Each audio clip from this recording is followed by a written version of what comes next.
Madhouse Mansion is a huge structure that was built around the mid-19th century in Fairfield County outside of Lancaster, Ohio.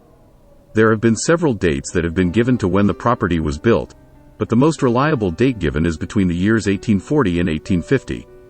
Although the house was unfortunately demolished in 2015, Madhouse Mansion was the product of several urban legends and embodied the very essence of folklore.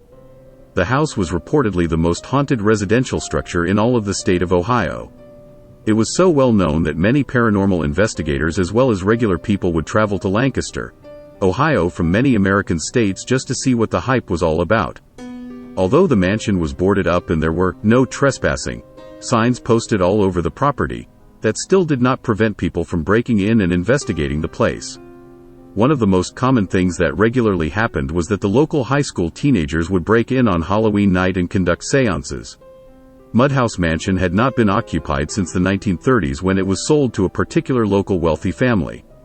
Local residents have claimed that the house was abandoned during this time due to the constant supernatural activities that had taken place there. Other people have claimed to be scared out of their minds while visiting the house because of strange noises and apparitions. Legend and local folklore. One of the most common legends of Madhouse Mansion was that it was built by a wealthy state government official that kept and owned slaves in an outbuilding on the property. Many people doubt the veracity of this legend because Ohio was a free state before and after the Civil War. However, there were known people who broke the law concerning the institution of slavery. Many people are not aware of the fact that although slavery was indeed illegal in the northern states, it was still permitted in some of these states that people could lease slaves from slave owners in the South. John Hart Crenshaw of Illinois is such an example who got away with this travesty.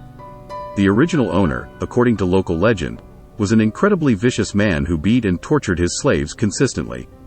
One night, apparently, one of the abused slaves got loose from his chains and walked through an underground tunnel leading to the basement of the house and worked his way to the bedrooms. It is said that the slave brutally murdered the owner and his entire family while they were sleeping in their beds. The origin of Bloody Mary.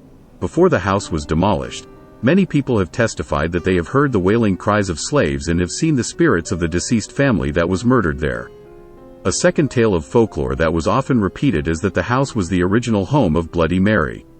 She is the apparition that supposedly appears in the mirror after you repeat her name 3 times and will scratch your eyes out and haunt you for the remainder of your life.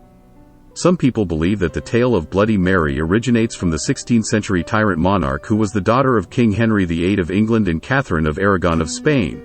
But the folklore connecting this ghost with Madhouse Mansion has been around much longer than the latter one.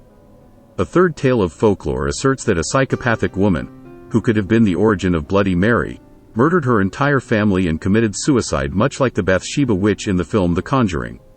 Finally, there is a tale that a family moved into Madhouse Mansion around the early 1900s and mysteriously disappeared. When nobody could discover their whereabouts, the local authorities searched for them and found every member of the family hanging in a secret room. They were apparently wearing pure white garments. Whether any of these ghost tales are true or not is unknown. However, what is true is that Madhouse Mansion for well over a century was considered to be the most morbid and haunted place in all of Ohio. It speaks volumes that such a place would gain such a reputation that hundreds if not thousands of people would come to visit from all over the country every year in order to get a thrill. Perhaps the notoriety of this house is why it was ultimately demolished in September of 2015. It is sad and unfortunate to see a historical landmark destroyed, but I'm sure the owners felt compelled to do it.